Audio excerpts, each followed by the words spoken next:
বাংলাদেশে কার্যক্রম নিষিদ্ধ থাকা আওয়ামী লীগ ও অঙ্গ সংগঠনগুলোর বড় রকমের মিছিল আর শোডাউন আরো বাড়বে এমন শঙ্কার কথা জানিয়ে সরকারকে গোপন প্রতিবেদন দিয়েছে পুলিশ সদর দপ্তর। সরকারের কাছে গত 6 জুন পুলিশ সদর দপ্তর থেকে এ বিষয়ে জমা দেওয়া একটি প্রতিবেদন আমাদের হাতে এসেছে, যেখানে সরকারকে সতর্ক করে 10টি সুপারিশ করা হয়েছে। রিপোর্টটিতে বলা হয়েছে, আওয়ামী লীগের পদধারী নেতারা দেশে ফিরে স্বেচ্ছায় আত্মসমর্পণ করে রাজনীতিতে ফিরছে। রিপোর্টটিতে আওয়ামী লীগের 5 বড় নেতার ব্যাপারে নজরদারি বাড়ানোর সুপারিশ করা হয়েছে, যারা এরই মধ্যে জামিনে আছেন। এমন আলোচনার মধ্যে নতুন খবর হলো, আওয়ামী লীগের উপর আরোপিত নিষেধাজ্ঞা প্রত্যাহারের জন্য আন্তর্জাতিক সমর্থন জোরদার করা বা কূটনৈতিক তৎপরতা বাড়াতে বেশ কোমর বেঁধে নেমেছে দলটি। ইউরোপ, আমেরিকা, অস্ট্রেলিয়া সহ পশ্চিমা বিশ্বের গুরুত্বপূর্ণ সংস্থা ও প্রতিনিধির সাথে বৈঠক করা শুরু করেছে দলটির দায়িত্বপ্রাপ্ত নেতারা। সবশেষ ইউরোপীয় পার্লামেন্টের সদস্য বিলি ক্লেহারের সঙ্গে বৈঠক করেছেন আওয়ামী লীগের সাবেক সংসদ সদস্য ও নেতারা। তার একদিন আগে আয়ারল্যান্ডের প্রধানমন্ত্রী মাইকেল মার্টিনের সঙ্গে সাক্ষাৎ করেছেন দলটির নেতারা বলছেন, দেশে ফেরার নীরব প্রস্তুতির বড় একটি অংশ হিসেবেই তারা এই আন্তর্জাতিক তৎপরতা বাড়িয়েছেন। বিস্তারিত জানতে চলুন যাওয়া যাক বিশ্লেষণে।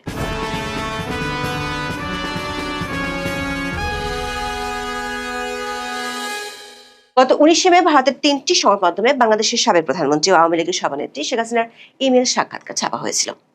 ওই সাক্ষাৎকারগুলোতে তিনি প্রথমবারের মতো বাংলাদেশে ফিরে বিচারের মুখোমুখি হওয়ার কথা বলেন। কিন্তু একদিকে সরকার নির্বাহী আদেশে তার দলের কার্যক্রম নিষিদ্ধ আছে, অন্যদিকে তার উপর ঝুলছে বাংলাদেশের আন্তর্জাতিক অপরাধ ট্রাইব্যুনালের দেয়া ফাঁসির দণ্ড। এমন পরিস্থিতিতে ভারতীয় সাংবাদিকদের প্রশ্ন ছিল, তিনি যে ফিরবেন বলছেন সেটি কিভাবে?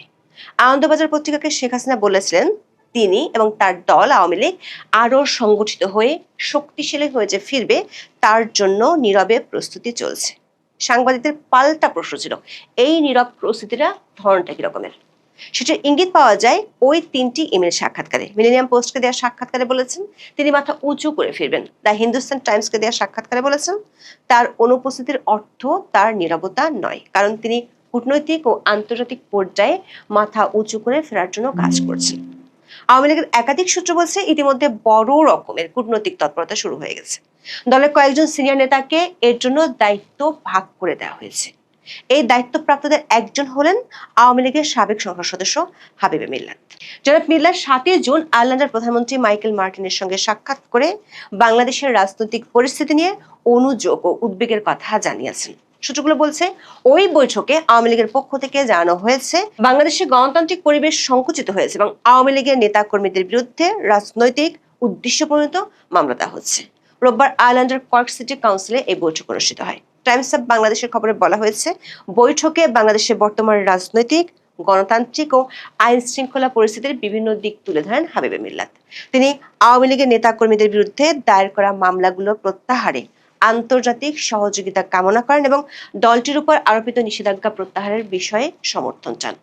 একই সঙ্গে দেশে একটি অন্তর্ভুক্তিমূলক, শান্তিপূর্ণ ও গণতান্ত্রিক রাজনৈতিক পরিবেশ প্রতিষ্ঠায় আন্তর্জাতিক সম্প্রদায়ের সহযোগিতা ও সমর্থন কামনা করেন তিনি। আয়ারল্যান্ডের প্রধানমন্ত্রী মাইকেল মার্টিন বাংলাদেশের রাজনৈতিক পরিস্থিতি সম্পর্কে অবগত হয়ে বিষয়টি গুরুত্বের সঙ্গে বিবেচনার আশ্বাস দেন। তিনি পরিস্থিতির ইতিবাচক উত্তরণে গঠনমূলক সহযোগিতার কথাও জানান। 8 জন আওয়ামী লীগের সাবেক সংসদ সদস্য ও নেতারা বৈঠক করেছেন ইউরোপীয় পার্লামেন্টের সদস্য বিলি ক্লেহারের সঙ্গে। বৈঠকে তারা আওয়ামী লীগের উপর আরোপিত নিষেধাজ্ঞা প্রত্যাহার, দেশে সুষ্ঠু রাজনৈতিক ও গণতান্ত্রিক পরিবেশ পুনঃপ্রতিষ্ঠা এবং মানবাধিকার পরিস্থিতির উন্নয়নে আন্তর্জাতিক সহযোগিতা চেয়েছেন।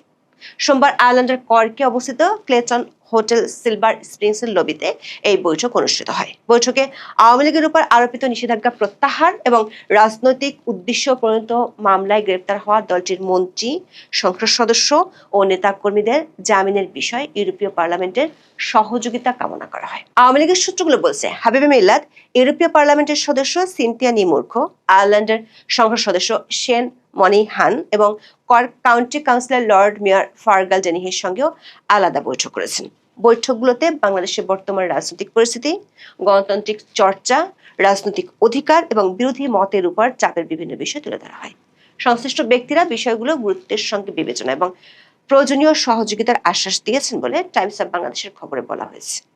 দলটির নেতারা বলছেন, দলটির শীর্ষ কয়েকজন নেতার নেতৃত্বে আমেরিকা, অস্ট্রেলিয়া, ইংল্যান্ড, জার্মানি ও ফ্রান্স এবং কানাডার মতো শক্তিশালী পশ্চিমা দেশ এবং বিভিন্ন সংস্থার প্রধানদের সাথে এ মাসেই বৈঠক অনুষ্ঠিত হবে।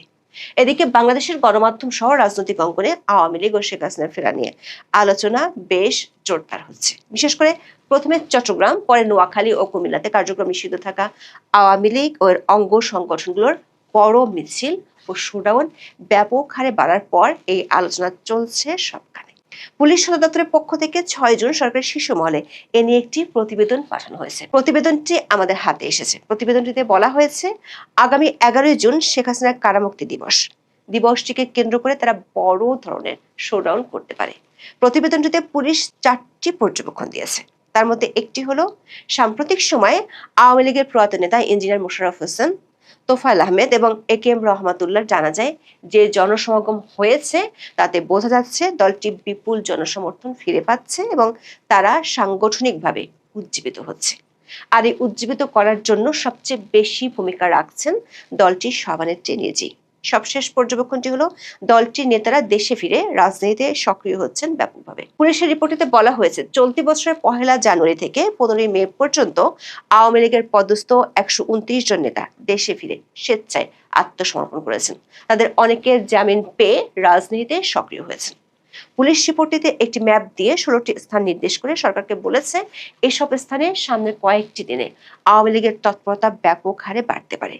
পুলিশের রিপোর্টটিতে এরই মধ্যে জামিনে মুক্ত হওয়া আওয়ামী লীগের 5 জন বড় নেতার রাজনৈতিক তৎপরতা নজরদারিতে রাখার সুপারিশ করা হয়েছে। এরা হলেন সাবের হোসেন চৌধুরী, আব্দুল লতিফ সিদ্দিকী, অবসরপ্রাপ্ত major general Salahuddin Miazi, doctor Shirin Sharmin Chowdhury ও নারায়ণগঞ্জের সাবেক মেয়র সেলিনা হায়াত আইভী।